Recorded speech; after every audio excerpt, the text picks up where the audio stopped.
podcast. Gang, BX. We in the house. We in the building. NYC. COVID-19 is still doing its thing. It's wild out here. For real. We're opening up in phases. I hope everybody's staying safe, social distancing, keeping their masks on. I know things are getting rough and are probably going to get a lot rougher. But fam, we're New York strong. We going to make it through this. Humanity is strong. We going to make it through this. I know Florida's wilding out, but we going to make it through this. Things have been going as one would expect. You know, the coronavirus cases have been going up. It is what it is. You open up, you reopen, and people are doing what they do, and the virus does what it does. So I believe that regardless, even if we stayed locked down for even 3, 4, 5 more months, once we came back out, it is very much so plausible that the cases are going to go up anyway. Sorry, not to minimize the lives of people who are very, very vulnerable to this. It's just a rock and a hard place. You know, people lost their jobs. So many more people are losing their jobs.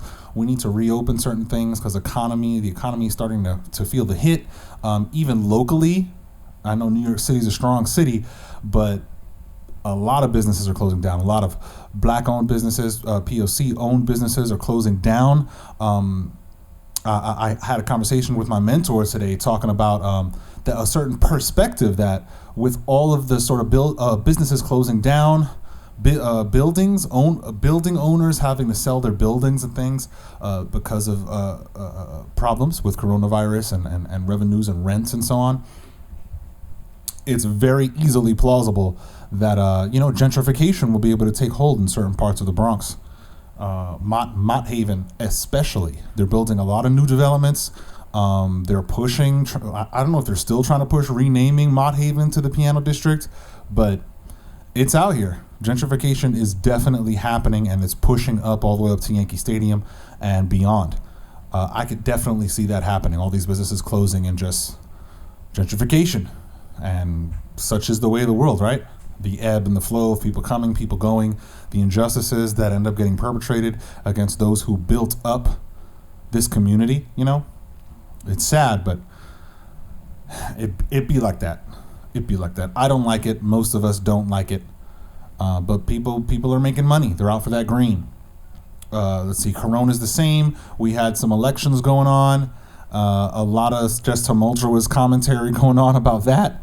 For better or for worse, be that as it may. A lot of things going on with the presidency. A lot of things going on at the federal level. Court cases, so on and so forth, and a lot of protests. People, stay safe. For those who are still out there protesting, for those who are still out there looking to make some noise for Breonna Taylor, etc., be safe out there. Be safe.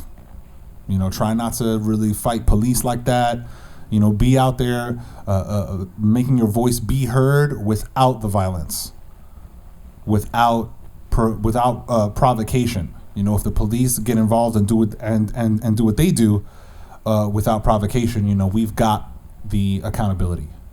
As it seems that our voices of protest and cultural upheaval has started to convince and turn certain tides across the United States. So be safe out there, y'all. For real. Love each other, and be safe. So I've been promising that I'd talk about the state of policing and give sort of my perspective on solutions or a solution. I've got a pretty well formed opinion about the first steps to take to solving the issues that are going on right now and that have been going on, quite frankly, for decades regarding policing across the United States. Now, we could talk stats. Oh, well, before I jump or dive headfirst into it, let me give the disclaimer, the preface. I am not a sociologist. I have not worked in law enforcement before. I am not a state constitutional lawyer. I'm not a constitutional lawyer. I'm not any of those things. I'm just a person who has had certain life experiences, who's heard certain things from secondhand, who's experiencing the world just like you, and is struggling to find or endeavoring to to indulge in the thought experiment of what could possibly solve or help the situation that the United States has been going through with policing as it pertains to racial relationships. Because a lot of the problems with policing are shown through that lens of racial relationships and negative racial relationships. So that's my preface, that's my disclaimer. I am not an authority on this issue. I do not have enough information about all the things required to make, the greatest decision for every single, or that would cover every single person. The solution that I'm going to propose is not something that's necessarily going to heal the world with one fell swoop. So now we can get back into it. I can talk stats and so on, certain stats per capita of negative police encounters and police encounters that involve or that end in death across racial lines and ages and other sort of demographical stats. But I don't think we need to do that. I think we understand what they are, what the things are per capita. We can go look that up. We could talk about percentage in general, yearly, of negative police encounters that result in death or abuse of power. Many will argue that it's such a small number. It's in the single digits of the percentage of negative negative encounters with the police that result in death. It's in the single digits for Black people, or what have you, whatever the stat is. I offer to those people we should be striving to bring that percentage, as close to zero as possible. Now I'm not proposing that we can bring it to 0%. I don't really know that that's the case, and I'll explain why. But we should be ever endeavoring to do great things and be greater. And even though we are not perfect people, and we never will be, we should strive for perfection. It is a thing that we should want or desire as a motivator to really make sure and be committed to bringing that percentage, even if it's in the single digits now, as close to zero as possible. Now I'm getting right into it. There's some other things that we're going to talk about this evening or this morning, whenever you are listening to this podcast this afternoon, that I'm going to address that are not quite as heavy. But right now we're jumping right into the heaviness at the top. We're going to be really front loaded. So here we go. Forgive me if I stutter. I'm doing what I can with this, with sort of certain things going on around me. New York City's being New York City right now, and I mean, you've got music playing outside, you've got horns honking, etc. I'm just gonna power through it, y'all. You're gonna have the sounds of New York in the background. I don't quite funnel the sounds of New York right into the mic because there is certain music playing that I don't want to get copyright strike for. I don't want to get a cease and desist order for copyright infringement. So I'm going to keep that music sort of funneling out and muffled. But the sounds of New York in the background, y'all. If y'all hear Mr. Softy truck, y'all know NYC baby, Mr. Softy. So I understand that. First, I'll give my solution. Sort of in the public sphere or the public domain, and then we'll talk about what really is the issue here. So, I'm not a person who is for the militarization of the police. I understand the necessity for anti-terrorist units, etc. If you go to Grand Central, you'll definitely view the NYPD's anti-terrorist unit, and they basically look like Army, Marines. Full-on Molly vests, ARs, helmets, straight up, ready to go. That makes sense to me. We need it, but I don't believe that police departments should be militarized to the fullest extent in order to solve anything, because I don't think it solves anything. What I understand is that there needs to be oversight. There needs to be standards. Policing is not standardized across state lines. It's not even standardized to the fullest extent that it can be between districts within a county. I mean, one precinct does a lot of different stuff than other precincts do. There's not a lot of standardization where there needs to be. There is standardization. There are things that all police officers have to know in NYC so they can all communicate with each other across precincts. You know, they are the same department. There are just sort of certain wrinkles between precincts where they're allowed to sort of do certain things or allowed to opt out of certain things. I believe that the first step, a great step to solving what's happening and what's been happening for decades regarding policing, the problem with policing, is to create some sort of governing body, some sort of standard-bearing body over the police departments across the United States. At the federal level maybe, but just across the United States. In the same way that we have the CDC, in the same way that we've got the WHO, in the same way that we've got the FDA, we need, police departments need to have this. And what would come with this is not necessarily that the police departments across the United States become sort of a branch of the military or something. Nothing like that. This is a governing body over the standards of the police departments across the United States. So states still have certain kinds of say over what their police departments do, certain functions of the police, but within those functions, police officers and police departments have to measure up to a certain kind of standard.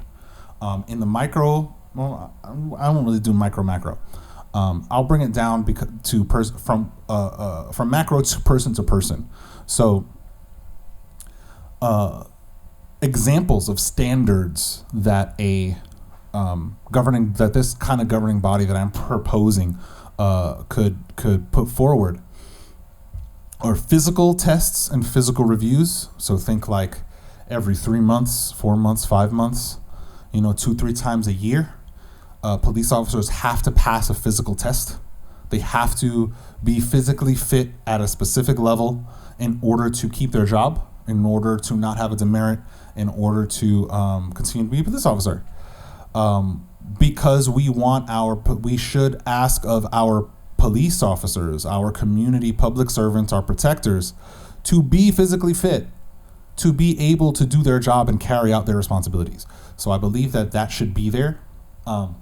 Another example of standards is taking care of police officers' mental health. I believe that there should be mandatory mental health and counseling meetings. There should be a psychologist, a psychiatrist, a counselor in every single precinct, 1 or 2, and every police officer is mandated to have to report to that person and go through counseling every month, with checks happening every 2 months. Ideally, there should be a case study on every single police officer to track their mental abilities, their mental prowess, to understand how the job of policing is wearing down on them personally. It's super important. Mental health in this country is, we really don't talk about it. We really don't invest in it the way that we should. I believe a lot of negative police encounters could have been avoided if certain kinds of counseling had happened with that individual. Certain kinds of vetting had happened with that police officer. So we really need to invest in that mental health, because a police officer could be in the force for 20 years or 15 years or 10 years and become jaded, as you would in any job. You've got to fight that becoming jaded and just like, okay, whatever, we do whatever. You end up knowing what you can and can't get away with. The difference with working in an office or being an office manager and knowing what you would get away with and being a police officer is that you kind of carry a gun and you have certain legal powers to exercise over other people. And that is dangerous. It's not potentially dangerous. It is 100% dangerous. That kind of power in the wrong hands, we've seen the end result of that kind of power in the wrong hands, and we've been seeing it with Mr. Floyd, etc., Ms. Taylor, etc. This isn't anything new. We can go down the list. I also believe that there should be a standardized training. So police officers need, across the United States, need the same kind of negotiation training, cultural training, relation training, PR training. And they need to continually be tested on it. So in the same way that we've got 2-month physical fitness reviews, the same way we've got 2-month mental health reviews, there needs to be easily 2-month refresher training, pressure training, given different scenarios, given different circumstances, and how officers are supposed to conduct themselves when they're out in the field, so that all of this training stays fresh in their minds. Another standard that could be maintained by this governing body is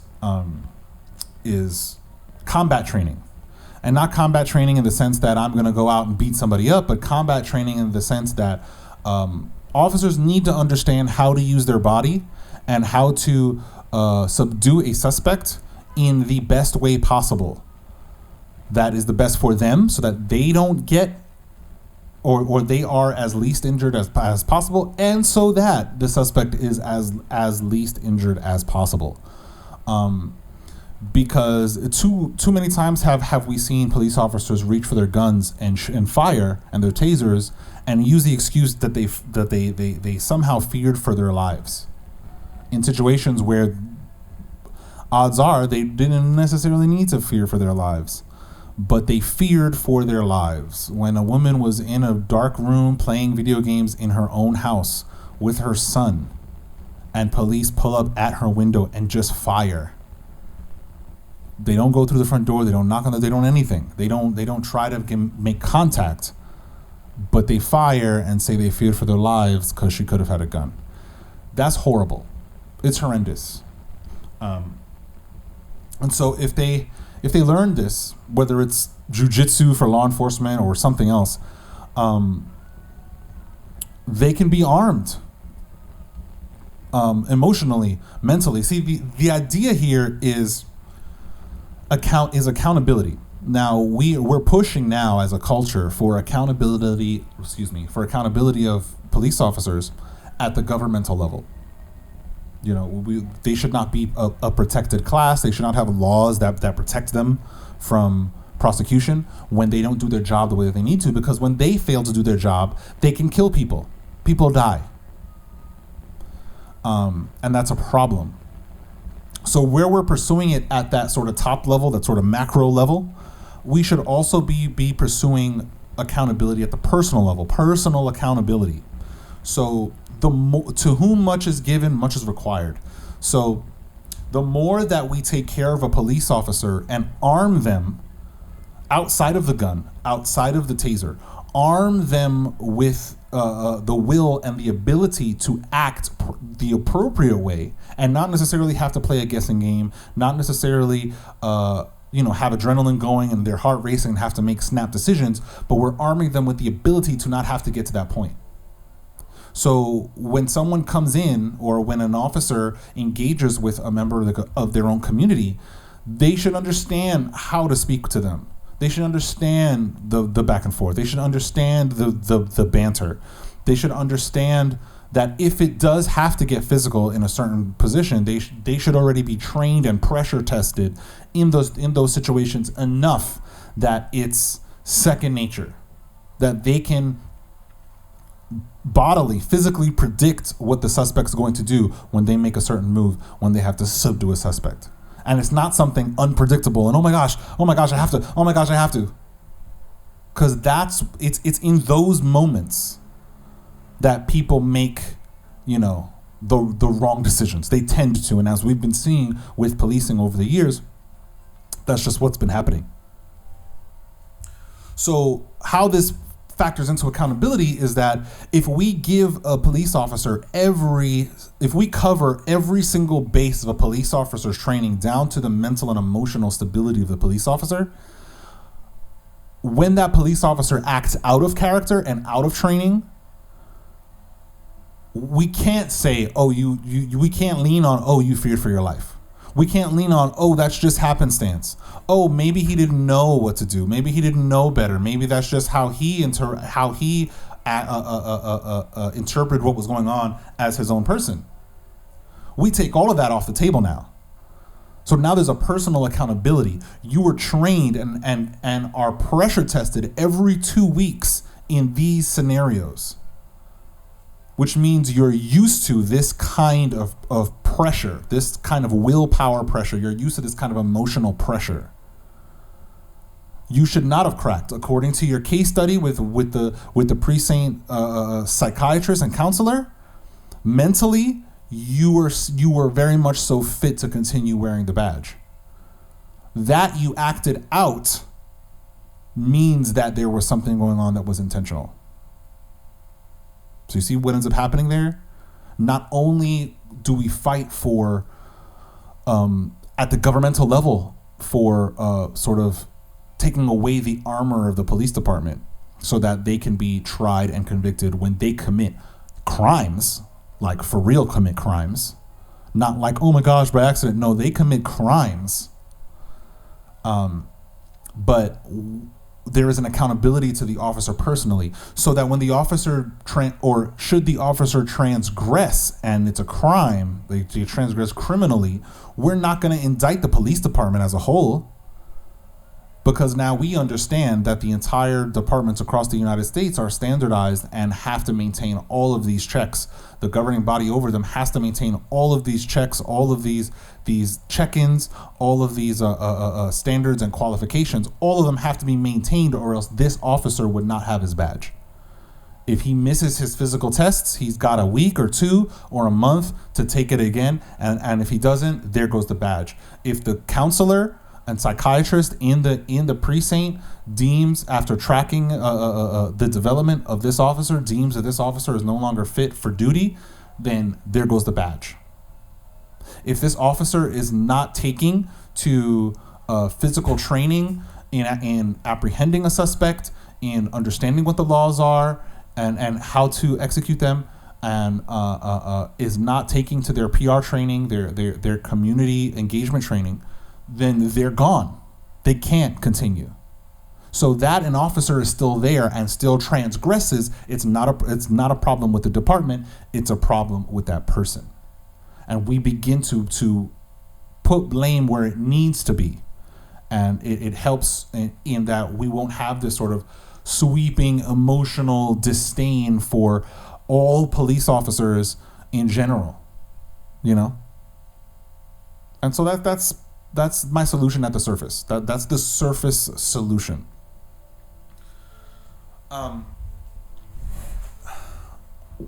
What is really the issue is not necessarily quote unquote policing and police departments. It is an issue. It is one of the issues, but it's not necessarily the deepest issue, the sort of cause, the root.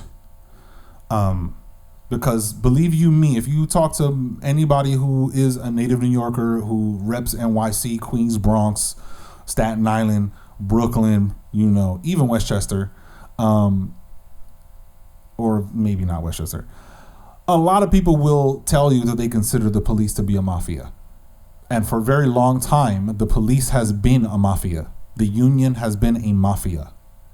You go in, Tony Prosciutto, comes from a cop family, goes in to academy, becomes a cop, does his thing, uses his badge as a way to prop up his own ego and as a free pass to act as racially discriminatory as he wants, because he's a police officer. What you gonna do? You know what you gonna do. These moulians, and then leaves, and there you go. Police officers are protected by the union. Police officers protect their own. And I notice a lot of people don't really talk about this. And as much as I can speak in the negative about police departments and what's going on, and it's really, you'd be surprised what the standards are and how low the standards are actually, especially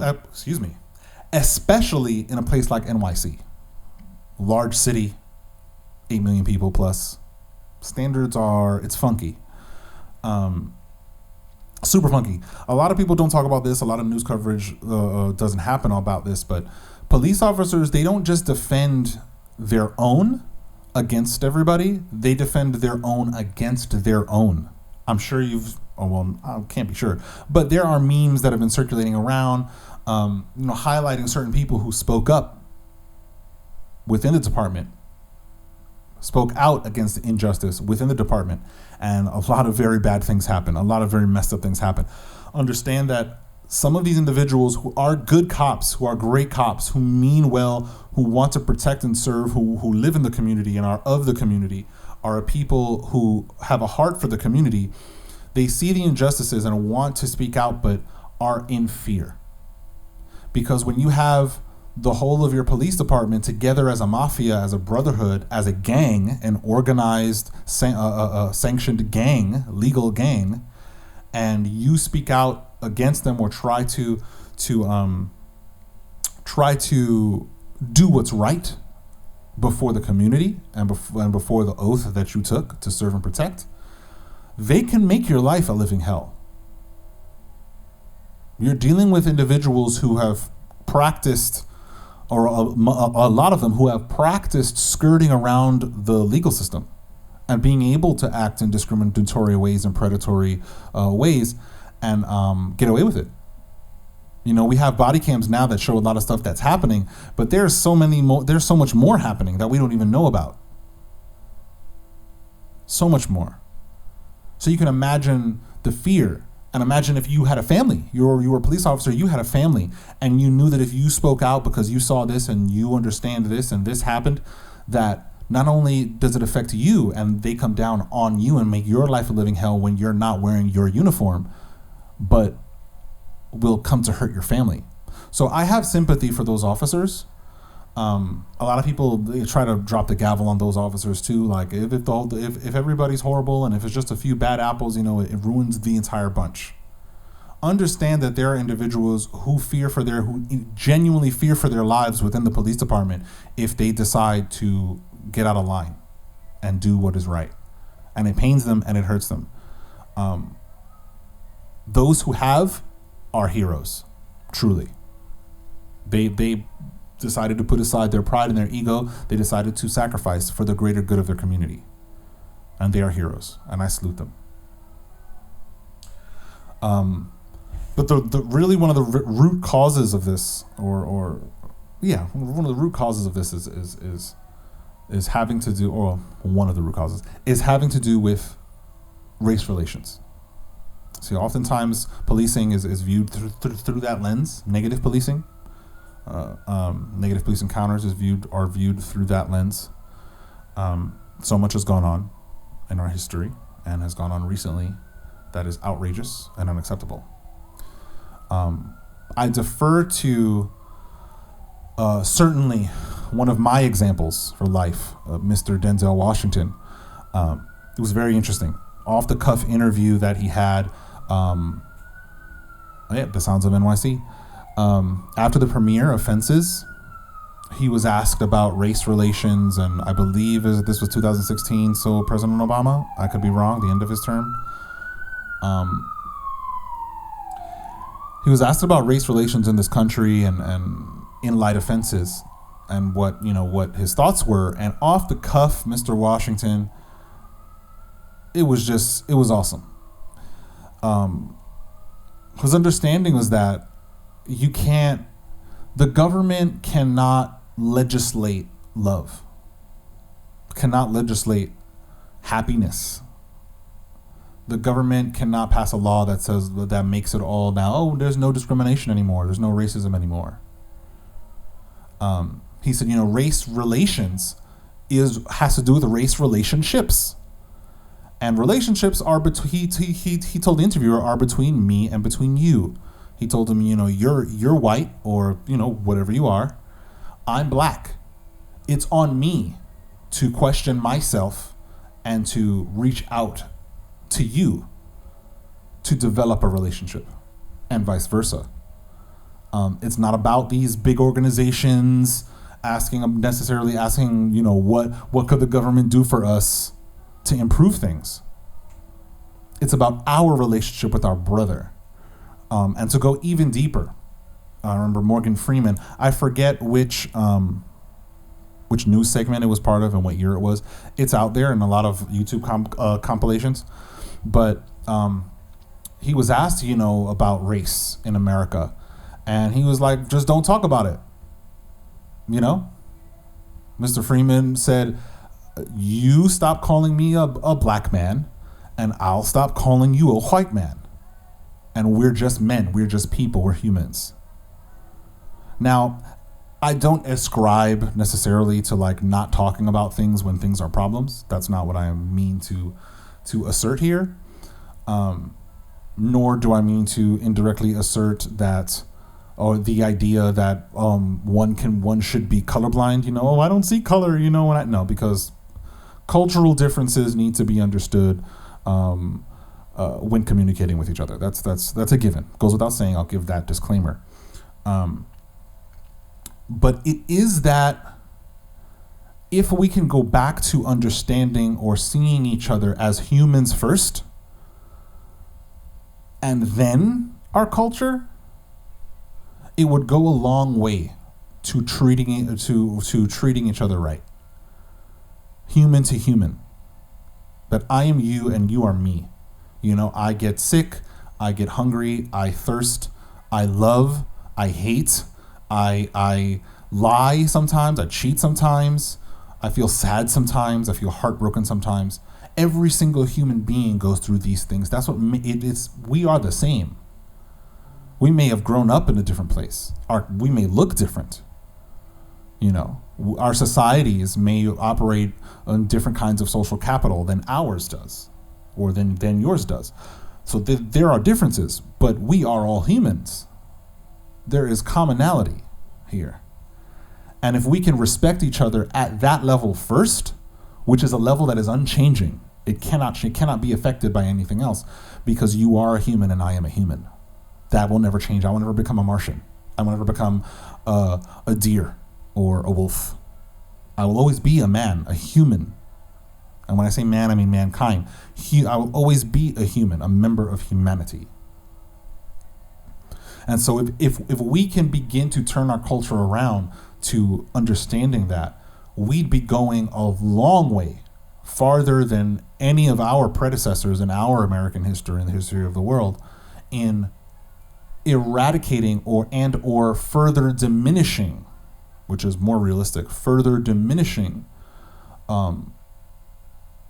racial discrimination and racial prejudices. Or I should say negative racial discrimination and negative racial prejudices. And something like that bleeds into policing. Because if someone is a police officer and they're committed to serving and protecting their community, and the basis of that is that I am you and you are me, we are all humans, and I'm here to make sure that you're okay and you're safe, to care for you. My job is to care for you and to protect you. It would go a long way. A long way. Pride could be put aside. True heroes would come out. True heroes would emerge. True heroism would emerge. And one more point about policing. This standards department needs to mandate that police officers live in or very near the communities that they police. Because when you're policing your neighborhood, you care at a different level than if you lived in Westchester and are coming over to Brooklyn to police Brooklyn. You're not of that place. You're not of that ilk. It's not as easy for you to understand what other people are going through, for you to empathize with those whom you mean to protect, because it's not your thing. It's not your neighborhood. You don't necessarily have a stake in anything going on there. You don't care if they burn it down. You don't care if they shoot and kill each other. You don't care if they die of drug overdoses. That doesn't affect you, because you can go home to wherever else that you live where those things maybe don't exist. And I think that's a really big problem. I think we need to, our police officers and police departments need to be in touch with the community. they need to be of the community that they're protecting. I feel like that's the only way they can truly understand the needs of their community and protect and the protection that they need, what they need to feel safe. I know there are certain advisory boards and certain meetings that go on with the community, but that's not enough. Not a lot of people go to those things. You need people who grew up there. You need people who know the streets. People who remember when the blocks were different. Remember when there was this store there, this store here. Because when you have that kind of connection, your commitment to keeping it safe and preserving it and making sure that, you know, little Jose gets to school safe. It's a much more personal commitment than just taking an oath at a police academy graduation and then being assigned to your precinct and then carrying out whatever you were taught. I believe that police academy should be longer and much more rigorous. That psychological training and psychological monitoring should exist within the training of the academy, so that we can weed out potential problems in the same way. And I had a cousin, I have a cousin that was doing Marines, and it's where I learned that there's psychological testing, psychological aptitude. It's not just, you know, can you shoot? If you want to be Delta Force, if you want to be SEALs, there's a mental aspect there. You've got to be okay. They've got to know that when you go out there, you're not going to flip out and start killing your partners in your platoon and so on, your squadron.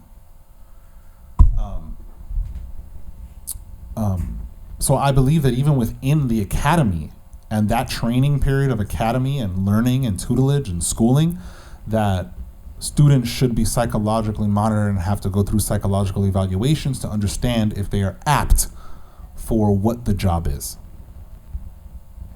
Because we should be able to catch as early as we can if we're giving a badge and arming a sociopath, a psychopath, a white supremacist. It's a problem. A black supremacist. It's a problem. Someone who has problems with their father and means to take it out on the world. We should know who we're handing a badge to. We should know that person inside and out. And the community that they get assigned to, the community that they live in, hopefully, that is where they should be, knows them inside and out. But they're of the fabric of that place. So yeah, on the deeper note, I believe that we need to love each other. And I think I keep coming back to this. I've come to this point in other episodes. It is about love. If we love each other, we won't hurt each other. We'll do our best to not hurt each other. Of course, you can't please everybody. Sometimes we're going to hurt each other. But we would do our utmost not to hurt each other and to protect each other. We would not backbite. There is no greater love than that of someone who would give their life for their brother.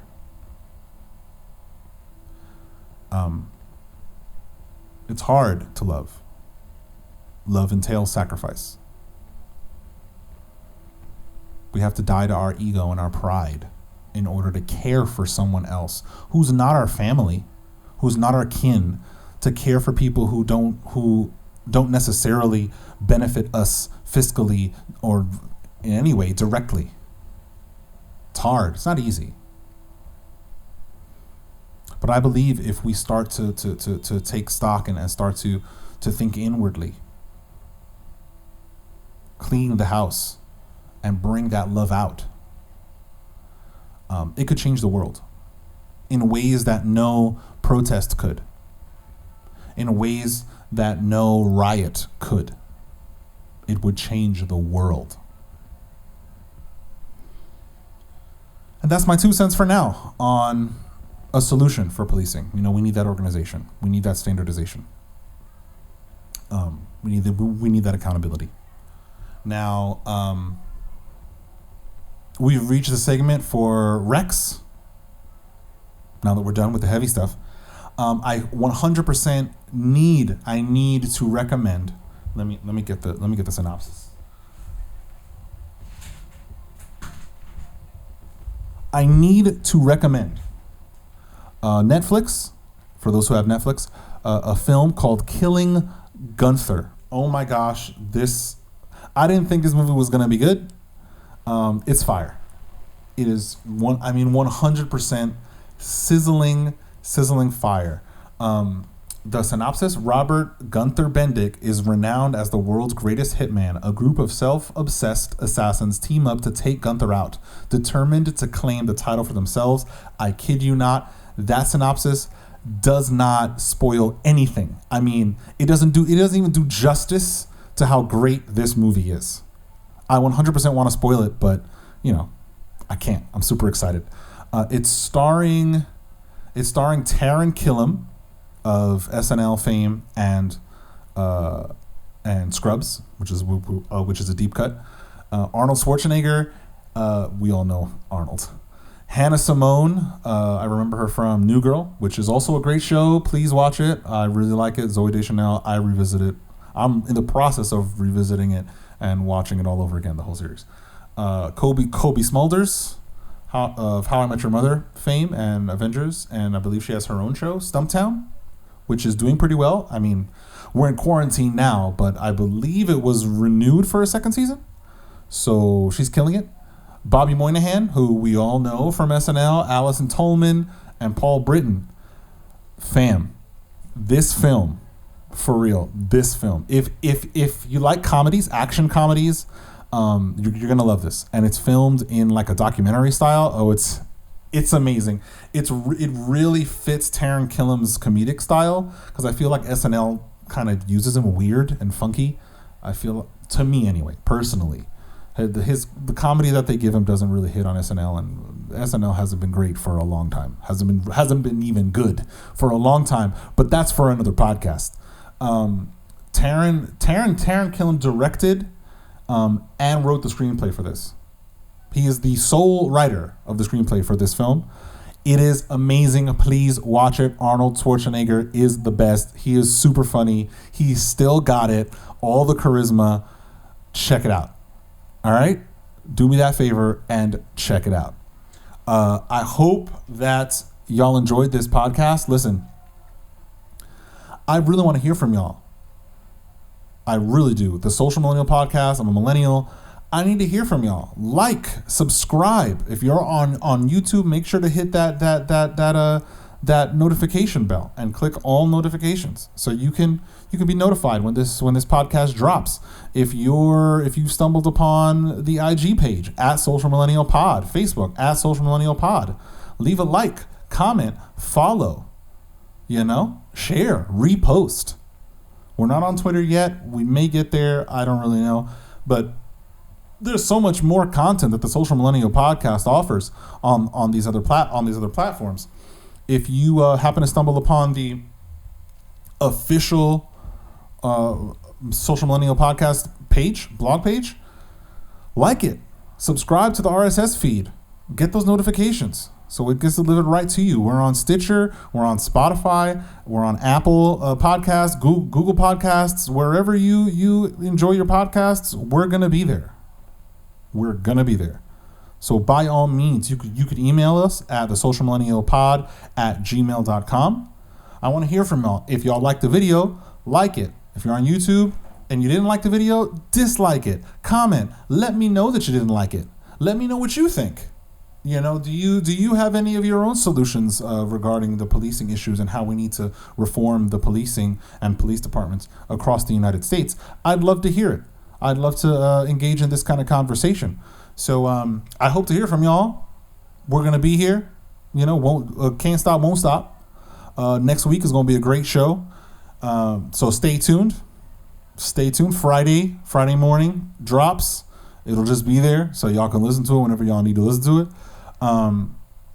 What else is there? We've got a lot of new content that's going to be coming to the Social Millennial Podcast. Some guests that will be on the show, so it'll be pretty lit. Do people say lit anymore? Oh, I am definitely a millennial. But there will be social media specific content that you will not get it from this podcast on IG and on Facebook coming soon. So please do yourself the favor and follow at Social Millennial Pod on Facebook and on IG, because a lot of stuff is happening. We're gonna have some giveaways soon. It's gonna be a thing. So if y'all miss it, don't be tight. When y'all then want to message me like, yo, this thing was going on. Why didn't you say something? Why didn't you had this person on. Why didn't you say nothing? Podcast at Social Millennial Pod. Pull up. You're very much so welcome. Everybody's welcome, y'all. Pull up, as we say in the BF. Pull up, my guy. Pull up. We can have a good time. All right? All right. I'll leave that sort of dramatic pause that are like, gang, gang. But y'all know what to do. Y'all know what it is. Y'all know what to do. Social Millennial Podcast. I'll see y'all next week. Peace.